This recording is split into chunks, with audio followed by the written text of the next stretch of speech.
l'agence.expert. J'essaie chaque jour, sauf le dimanche, mais y compris le samedi, d'échanger avec 2 contacts. Réseauter, c'est fabuleux, c'est que c'est à la fois de l'humain, du technique et du pro.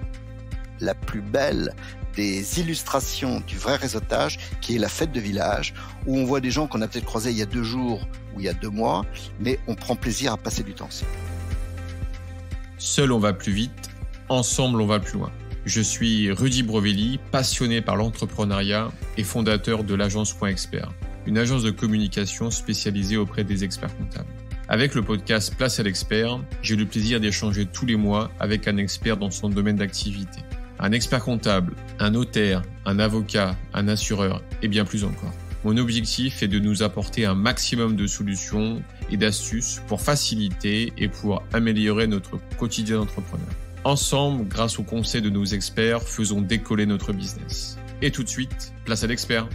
J'ai le plaisir d'accueillir ce mois-ci Éric Legendre, expert du réseautage ou networking.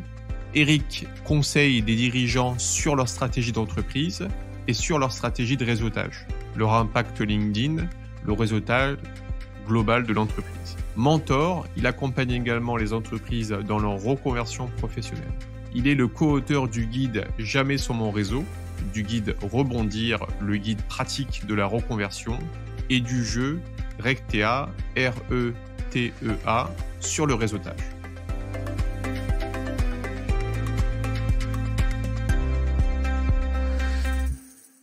Mais déjà, dans un premier temps, Éric, merci beaucoup d'avoir accepté mon invitation. Avec plaisir, Rudy. Le plaisir est partagé. Moi, Éric, j'ai souhaité ta participation à Place à l'expert pour nous donner tes conseils, tes bonnes pratiques pour développer, entretenir nos réseaux professionnels. En effet, le réseautage, également appelé networking, c'est un levier de communication qui existe depuis la nuit des temps, sous la forme du bouche à oreille.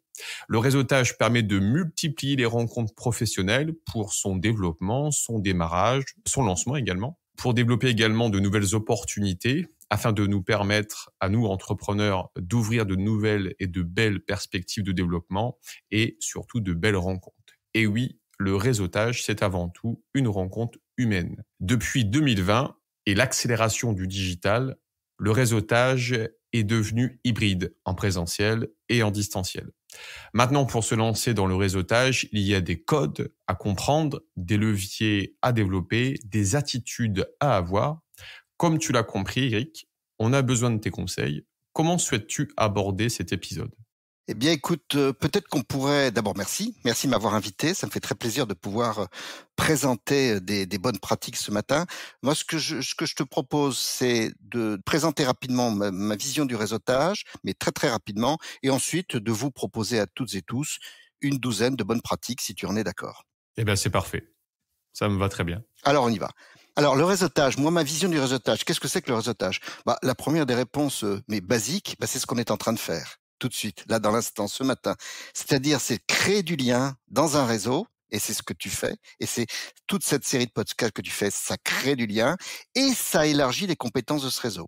Et je dirais, en plus, ce matin, cet entretien par podcast, probablement, devrait apporter de la valeur ajoutée. Alors, derrière il y a quatre petits aspects. Le réseautage, c'est un ensemble d'actions. On se téléphone, on prend un petit déjeuner, on déjeune, on interagit sur LinkedIn presque. C'est aussi une posture. Il y a des gens qui sont des réseauteurs, des gens qui sont moins réseauteurs. On va en parler un petit peu là tout à l'heure. Et puis c'est un état d'esprit. Il faut avoir envie de créer, d'entretenir ce que j'appelle des relations qui sont professionnelles ou pas d'ailleurs, et puis de développer son réseau. Sur la forme, donc il y a une manière qui est soit informelle, on va dans des salons, des cocktails, des événements, on va, comme on dit, se promener sur les réseaux sociaux, où on va sur du plus ciblé, donc c'est déjà un petit peu moins formel, les speed dating, les rencontres, toutes ces opérations, ou les salons spécialisés par exemple.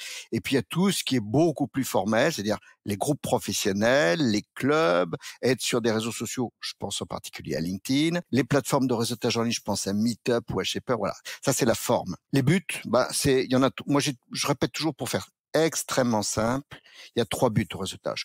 Le premier, c'est développer son cercle de contacts, alors pro, perso, voire associatif ou autre, pour améliorer, beaucoup de choses. Le second but, c'est de trouver des partenaires, des clients, des collaborateurs. C'est-à-dire qu'on peut se servir de réseautage pour embaucher. Ça marche très bien et ça coûte beaucoup moins cher. Et puis le troisième but, c'est d'élargir ses connaissances dans un domaine d'activité ou dans plusieurs.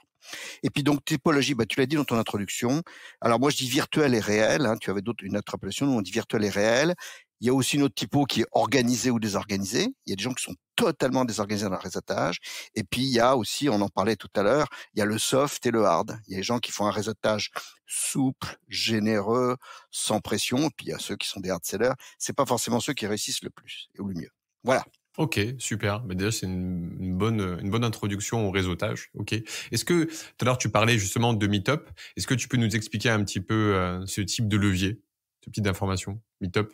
Alors, Meetup, je peux en parler. D'ailleurs, Meetup, malheureusement, se porte pas très très bien économiquement parlant. Mais Meetup, c'est un réseau, c'est une plateforme sur laquelle il y a des groupes, un petit peu comme des groupes de Facebook ou de LinkedIn. Ces groupes se rencontrent. En général, c'est dans des cafés, dans des brasseries, dans des restaurants. Ça peut aussi se passer dans des entreprises sur un sujet donné. Donc, vous allez sur Meetup, vous inscrivez, et puis sur un sujet donné qui vous passionne, que ce soit la géopolitique ou débuter dans la vie professionnelle. Enfin bon, il y a plein de sujets possibles. Et puis, Meetup fait son boulot de moteur de recherche et vous dit, tiens, dans telle ville, il y a ceci ou il y a cela. Voilà comment marche Meetup. C'est un exemple. C'est ça, exactement. Ouais. Bien, on peut peut-être attaquer nos bonnes pratiques. Avec plaisir. On est parti. Alors, je te propose, je les ai regroupés, pour faire très simple pour nos auditeurs, je les ai regroupés en 3 groupes de bonnes pratiques. La première, elle concerne l'existant, c'est-à-dire s'améliorer en permanence et travailler son profilage. Ça, c'est la base, et je vous donnerai 4 bonnes pratiques. La seconde, c'est donner une première perspective, et moi qui suis un ancien de l'automobile, je dirais être en code, c'est-à-dire entretenir, cultiver, vivre en réseau, l'échange des réseaux et autres. Et puis la troisième, c'est passer des codes au phare, voire loin, c'est d'anticiper et d'être un réseauteur proactif. Voilà. Si ça te plaît, on fait ça et on en parle comme ça. C'est bon ? Ça me va. Parfait. On est bon. Alors, la première, s'améliorer en permanence et travailler son profilage. J'appelle ça comme profilage n'étant pas le profil. Profil, c'est votre page LinkedIn. Profilage, c'est votre action, construire des profils qui peuvent être variés et variables sur les réseaux. La première bonne pratique et premier conseil, il est assez, je dirais, c'est une évidence, mais il faut être à l'aise en multimédia. Et il faut être un communicant. Je connais des gens qui ne savent même pas passer d'un PowerPoint à un JPG, qui ne savent pas utiliser toutes les fonctionnalités de LinkedIn, qui ont des problèmes à gérer leur propre image ou même leur propre visuel de visage. Donc, il faut être à l'aise avec, je dirais, le monde d'aujourd'hui et se mettre dans une posture de communicant. On vous demande pas d'être une star des journaux télévisés, mais quand même. Donc là, pour tous celles et tous ceux qui nous écoutent ce matin, qui auraient un petit peu de retard, pour moi, c'est le premier des travaux. C'est se mettre à l'aise. Alors là, vous avez des copains, vous avez des enfants pour ceux qui sont un petit peu plus âgés, et vous vous faites aider pour être, je dirais, au niveau. On n'a pas le choix. On n'a pas le choix. On est dans un monde de communication. Le second, mais je veux pas rentrer dans le détail. Le second, il est de construire, d'établir, d'aligner, de réaligner après ça une stratégie de réseautage. Alors, très simplement, moi, je crois pas du tout en l'improvisation. Ça ne sert à rien. Et en particulier, en matière de réseautage, c'est totalement inefficace. Donc, il faut se construire ce qu'on appelle un plan de réseautage, c'est-à-dire qu'est-ce que je veux faire, comment, sur quel réseau, avec quelle attitude, avec quel budget temps, avec quel budget financier, des cotisations de club ou le gold de LinkedIn qui coûte de l'ordre de 500 €. Voilà, c'est construire son plan de réseautage et sa stratégie de réseautage. Ça passe aussi par des évaluations, enfin voilà. Conseil d'amis, un plan de réseautage, ça génère très souvent des économies par rapport à d'autres activités.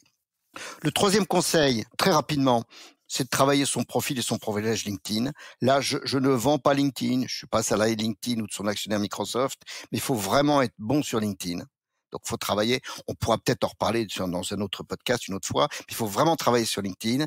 Et puis, le troisième, c'est de se pitcher régulièrement, je dirais, allez, on va dire à froid et en réel. Qu'est-ce que c'est qu'un pitch d'abord ? Un pitch, c'est une présentation. Alors moi, il y a toujours 2 présentations. Il y a celle de 30 secondes et celle de 90 secondes. 90 secondes, 1 minute et demie. C'est-à-dire savoir se présenter dans un cocktail en 30 secondes ou en 90 secondes. Je connais des gens qui sont secs au bout de 5 secondes et je connais des gens qui parlent d'eux pendant 3 minutes, ce qui est beaucoup trop long. Et c'est ça. Juste une petite parenthèse par rapport au pitch, c'est vraiment en fait un exercice et ça ne peut pas s'improviser. En fait, c'est vraiment un travail qu'il faut faire.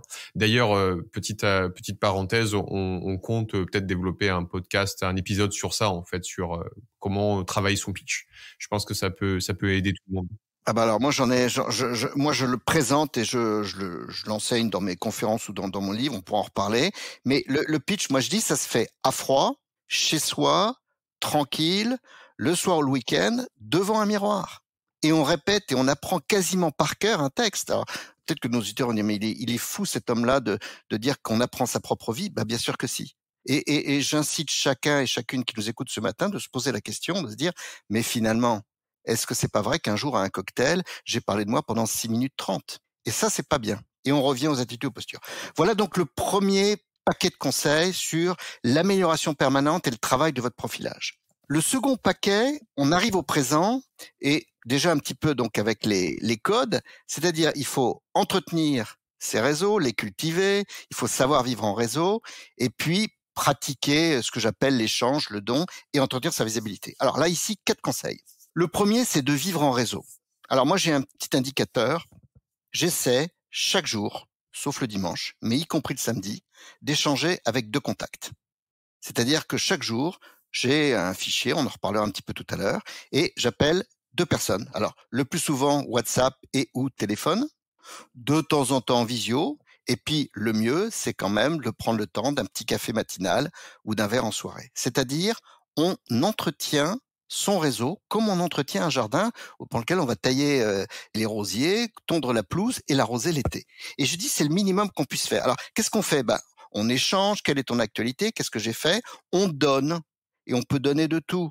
On donne des noms, on échange des idées, on donne des contacts, on dit tiens, j'ai une étude que j'ai vu passer qui pourrait t'intéresser. On dit est-ce que tu as vu le dernier article du Figaro ou des Échos? Enfin voilà, on peut donner plein de choses. Et donc ça devient une opportunité peut-être pour s'enrichir. Moi je dis toujours, si on donne 10 et qu'on a 1 ou 2, c'est bien. Mais si on donne 100, on aura 10 ou 20. Et recevoir 10 ou 20, c'est exceptionnel. Et c'est ça qu'il faut avoir. Donc vivre en réseau, donner. Voilà. Ça peut être aussi, on peut donner une URL de vidéo sur YouTube ou le dernier podcast de Rudy, par exemple. Voilà. Alors, le second, c'est l'entretien. Alors, l'entretien, je pense que là, il faut se focaliser sur les réseaux sociaux. Ceux qui m'écoutent et qui sont debout, je leur propose de s'asseoir. Moi, je dis que dans le monde d'aujourd'hui, un manager ou quelqu'un qui a des grosses responsabilités, il devrait tous les jours passer entre une demi-heure et 1 heure sur les réseaux sociaux. Pas pour y faire des bêtises, pas pour perdre son temps à zapper sur n'importe quoi, mais pour entretenir une présence quotidienne et quasiment y travailler. Ça peut être 3 fois 10 minutes. 10 minutes le matin au petit déjeuner, c'est pas trop sur LinkedIn. 10 minutes à l'heure du déjeuner et puis 10 minutes en fin de journée. Et ça passe. Ceux d'entre vous qui veulent en faire 3 fois 20 minutes, ça fait 1 heure, c'est encore mieux. Moi, personnellement, je sais plutôt du 3 fois 20 minutes minimum. Et là, par contre, c'est 7 jours sur 7 et 365 jours par an. Ah, ok. Alors, je mets juste une petite pause. Tu fais quoi concrètement sur, c'est quoi? Tu regardes ton fil d'actualité, tu interagis? Alors, j'y arrive. C'était le point d'après, c'est-à-dire, je propose un café matinal. Alors moi, c'est dans une brasserie à Paris ou quand je suis en province, dans les villes à côté de là où je suis en province ou à l'étranger. Un café matinal de 8h30 à 9h30. C'est énorme, un café en tête-à-tête. Tu dis ça sur LinkedIn. Tu dis, aujourd'hui, Où j'appelle les gens, dis donc, est-ce que tu serais libre ou est-ce qu'on peut se voir? Voilà. D'accord. C'est cultiver les contacts. D'accord. Hein, ça peut être un apéro le soir, ça peut être un repas, mais de moins en moins, on sait tous que le repas, c'est pas top. Donc, c'est ça, cultiver. C'est un entretien présent, quotidien, et moi je le fais majoritairement sur LinkedIn. Et LinkedIn, j'ai encore reçu là il y a une demi-heure quelqu'un que j'ai rencontré dans un réseau. C'était lundi soir. Tu vois là, ça c'est intéressant de raconter. Lundi soir, je rencontre quelqu'un. On part à pied ensemble du cocktail réseau, puis on se sépare sur le trottoir. Il y en a un qui part à droite, l'autre qui part à gauche, et on se dit on se reverra. Et j'ai pas bougé. On s'est connecté. Enfin, il m'a invité sur LinkedIn dans la nuit. Le lendemain matin, je l'ai accepté en LinkedIn. Ça, c'était mardi matin. On est aujourd'hui vendredi. Il vient de m'envoyer un message sur LinkedIn ce matin de bonne heure en disant est-ce qu'on peut se voir telle date en février? et on va se voir physiquement, on va passer 1 heure ensemble. D'accord. Voilà typiquement le parfait exemple d'un réseautage, je dirais, harmonieux, qui n'est pas pressé, parce qu'on va se voir que dans un mois, donc il n'y a pas de hard, ou voilà, il faut que je vous vois tout de suite, et les gens qui rappellent 10 fois, là, c'est insupportable. C'est soft, c'est préparé, on aura le temps de voir ce que fait l'autre tous les deux. C'est parfait. Et en même temps, il y a un mélange de réel et de virtuel. Garder le contact aussi. Alors, garder le contact, c'est, je croise et je rencontre et je connais même malheureusement des gens qui sont dans des réseaux et puis ils y vont pas. Bah, ça sert à rien. C'est comme de dire, j'appartiens à telle famille, on a un goûter de famille et j'y vais pas. Alors, on peut sécher, entre guillemets, une cousinade une fois toutes les 3 ou 4 cousinades, mais si on sèche toutes les cousinades en permanence, on fait pas partie d'une famille. Ben, un réseau, c'est pareil. Et quand je vois des gens qui me payent des cotisations de 1 500 ou 2 000 euros dans un club réseau et qui me disent, mais j'ai pas le temps d'y aller, j'y vais qu'une fois par an, mais je dis, mais attendez, c'est pas ça du réseautage. Vous êtes en train de gâcher votre argent, pour ne pas dire autre chose. Vous le jetez par la fenêtre. Donc, c'est aussi de garder le contact, d'être en permanence. Et bon, j'ai pour habitude de dire qu'il faudrait, pour quelqu'un qui veut correctement réseauter, être dans un club réseau physique au moins 1 fois par semaine. C'est un objectif, tout le monde ne peut pas le faire. Il y a des gens qui travaillent très tard. Bah, il faut quand même essayer. Hein. Et si on se fixe un objectif d'être au moins 1 fois par semaine dans un réseau, bah, ça veut dire qu'on peut, parce qu'il y a du turnover, puis on revient voir un réseau 4-5 fois par an, c'est-à-dire qu'on peut être dans une dizaine de réseaux de façon à peu près correcte, puisqu'on a 50 semaines dans l'année. Voilà. Et puis le dernier point des codes, comme je dis, c'est-à-dire entretien, culture et vie de réseau, c'est la visibilité. Alors, moi, on m'a appris quand j'étais gamin, il y a un proverbe qui dit « loin des yeux, loin du cœur ». On est dans un monde d'hypercommunication. On reçoit tous je ne sais pas combien de messages tous les jours par Messenger, WhatsApp, les mails, enfin tout, Twitter et j'en passe. C'est une masse d'informations tellement importante que les petits ou les faibles communicants n'apparaissent plus. Alors, c'est pas dramatique. Je vous demande pas à tous d'acheter une trompette et de jouer de la trompette dans la rue pour vous faire remarquer. Non, c'est pas ça. Je pense simplement qu'il faut trouver les moyens d'être dans la mémoire de ses partenaires, de ses confrères de vos réseaux, et également pour ceux qui cherchent des clients, dans la mémoire des prospects et des futurs clients. Et donc, il faut faire un minimum. Alors, on est beaucoup aidé sur tout ce qui est virtuel par les hashtags. Les hashtags permettent de communiquer à son audience, permettent de communiquer à son réseau, communiquer à son groupe, mais en mettant un hashtag, on élargit et on met le doigt sur, par exemple, expertise comptable ou bas de bilan ou clôture de fin d'année, enfin sur des sujets très concrets. Et ça, c'est pratique et ça accroche du monde. Et puis, le second, c'est dans les réseaux réels et du réel, c'est de ne pas oublier d'être là. Et donc, comme je vous disais il y a quelques instants, d'y aller régulièrement et de ne pas les oublier. Voilà le second grand paquet de conseils. Et le dernier, on va remettre au volant de la voiture et on va passer des codes au phare. Et là, peut-être, c'est pour ça que je termine par ça, c'est peut-être le plus important, puisque le réseautage, c'est un investissement sur le long terme. Et comme c'est un investissement sur le long terme, il faut anticiper et il faut être surtout un réseauteur proactif et qui voit loin. Alors là aussi, je vous propose 4 bonnes pratiques. La première, c'est d'identifier vos 250 contacts utiles. Quelles sont les 250 personnes qui pour vous sont utiles? Alors, bien sûr, je veux dire professionnellement. Les autres, vous les regardez sur votre smartphone, vous savez très bien déterminer vos 50, vos 100, vos 300, vos 1000 copains et copines. Bon. Les 250 contacts utiles, vous ouvrez un tableau Excel.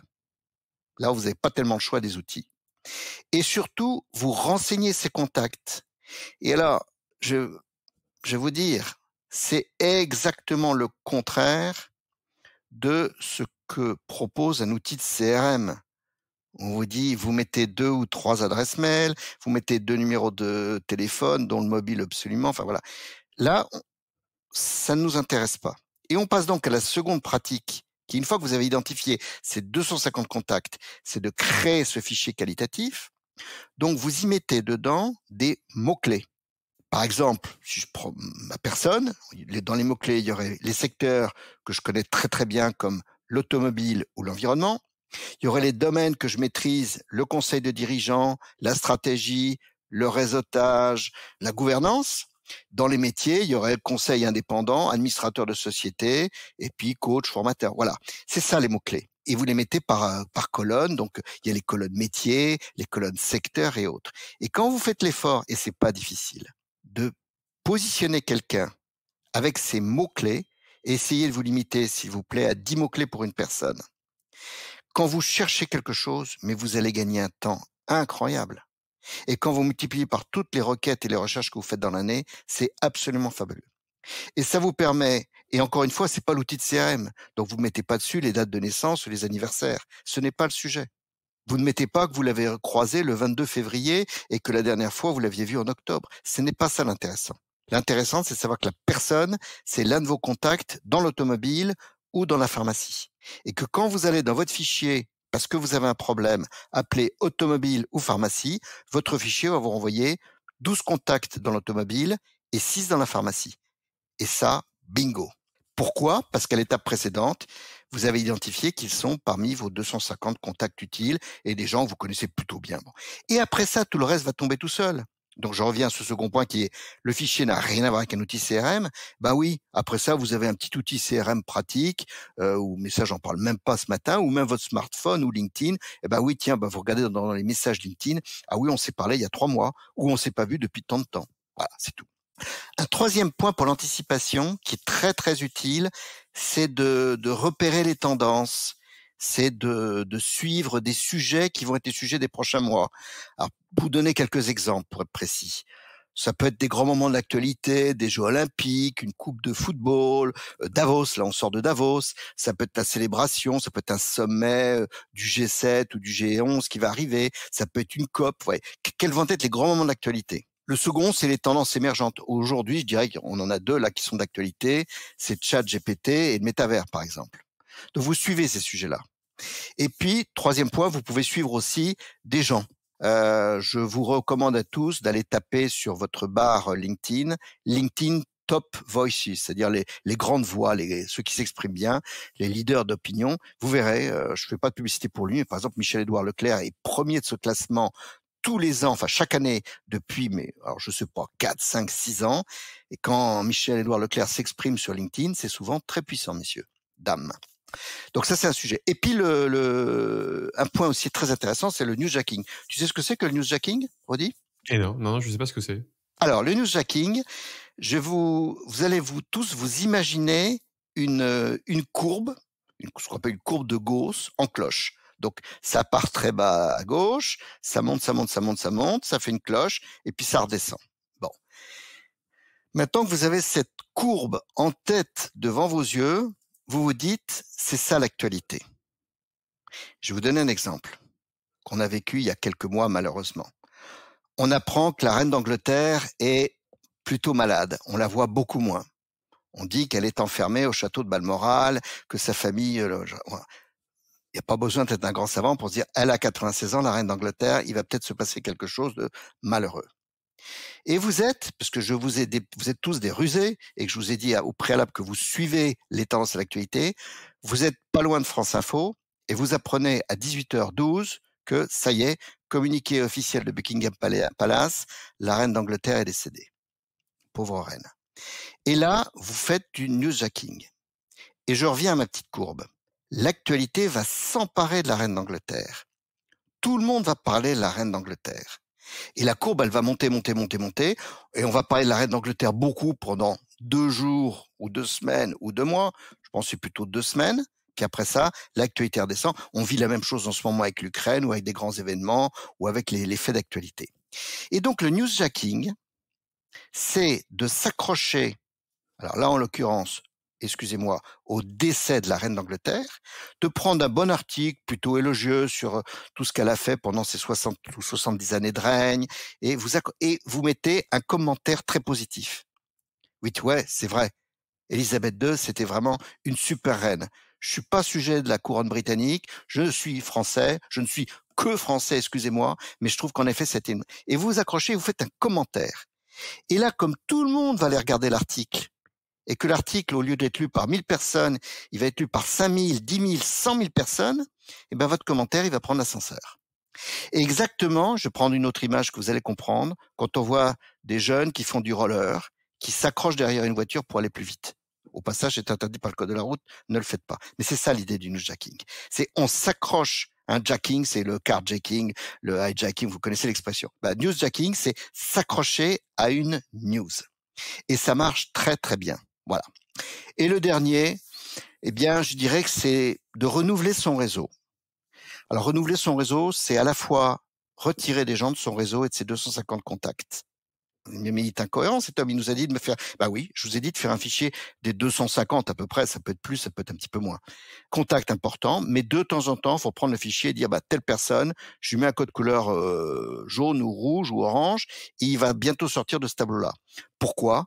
Parce que vous avez fait de très belles rencontres ces derniers temps et que vous avez envie de mettre d'autres personnes en blanc, en bleu ou en vert. Voilà. Voilà mes 12 pratiques, Rudy. Mais on a beaucoup, c'était très intense et très dense, et il y a eu pas mal d'informations intéressantes. Je pense qu'il faut avoir une sacrée autodiscipline, deux contacts par jour, que tu demandes un petit déjeuner ou un échange, etc. C'est très bien parce qu'en fait le partage et les rencontres, c'est ce qui fait qu'on grandit, qu'on évolue, et puis pour le business, c'est vraiment intéressant. Et donc ça, c'est quelque chose que je pense que je vous invite vraiment à faire. C'est vraiment intéressant. Moi, je voulais rebondir avec toi sur la partie cocktail. Souvent, on me dit, oui, mais Rudy, moi, je sais pas quoi dire, comment aborder les gens. C'est délicat. Ils sont déjà en train de parler. Je veux pas les déranger. Est-ce que tu aurais un dernier conseil à nous fournir par rapport à cela? Alors, oui, bien sûr. Un cocktail, alors, peut-être que certains de tes auditeurs vont me prendre pour un malade ce matin, mais je suis très, très sérieux. Un cocktail, ça se prépare. Alors, d'abord, ça se prépare dans la tenue. Je suis désolé, mais on est dans un monde qui évolue. Je suis peut-être un peu trop vieux, ringard, mais quand je vois débarquer quelqu'un dans un cocktail en jean et en basket, sauf si c'est une association sportive, je me dis, là, il y a une erreur de casting. Donc, quelle est la tenue adéquate qui sera celle du cocktail? Mesdames, vous êtes les championnes. Je vois rarement des femmes qui font des fautes de goût dans les cocktails. Par contre, des hommes qui font des fautes de goût, j'en vois plein. Donc, la tenue. Le deuxième point, essayez d'obtenir des organisateurs la liste des gens qui vont venir. Ou s'ils ne l'ont pas, la liste des gens invités. Pour préparer un petit peu. Savoir, et vous allez passer peut-être 20 minutes ou une demi-heure sur LinkedIn, il y a 3 personnes de telle société que vous voulez absolument rencontrer à ce cocktail. C'est mieux que d'arriver les mains dans les poches. Le troisième, puisque parle d'arriver, c'est, bien sûr, on n'arrive pas en retard. On arrive plutôt en avance. Autre conseil, tu ne te comportes pas en pilier de buffet. Hein, on sait ce que c'est qu'un pilier de buffet, les gens qui prennent tous les petits comme s'ils n'avaient pas mangé depuis 3 jours. D'ailleurs, il y en a certains qui vont dans les cocktails parce qu'ils ne mangent pas pendant les 3 jours d'avant. Mais non, au contraire, on est là pour rencontrer des gens, on n'est pas là pour manger. Bien sûr, on a des cartes de visite dans la poche parce que la carte de visite va permettre à la personne de se connecter à vous sur LinkedIn le soir même ou le lendemain. Donc, pas des cartes de visite. Alors là aussi, j'ai peut-être en choqué certains avec votre adresse physique. Je me fiche que vous habitiez et que vous travaillez 12 boulevard de la Pompadour à Versailles. Ce qui m'intéresse plus, c'est que vous mettiez sur votre carte de visite votre URL LinkedIn ou Facebook ou autre, ou Twitter.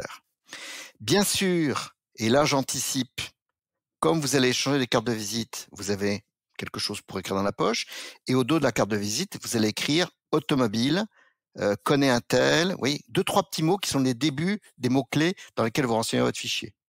Parce qu'on est tous pareils, la mémoire, elle s'en va. Puis si vous prenez une coupe de champagne de trop, peut-être que vous risquez d'oublier. Puis après ça, on arrive à tout ce qui est étude. Il faut être chaleureux, faut être abordable, faut faire de l'empathie, faut savoir aller vers des inconnus, faut savoir plus écouter que parler soi-même. Il faut être aussi, moi je dis toujours, être vrai, être intéressant. Puis bien sûr, se dire, si je suis allé au cocktail, il faut que j'ai rencontré au moins 3 personnes intéressantes. Sinon, vous avez perdu votre temps. Et puis, on termine par le pitch. Est-ce que vous avez un bon pitch? Est-ce que vous avez un bon storytelling?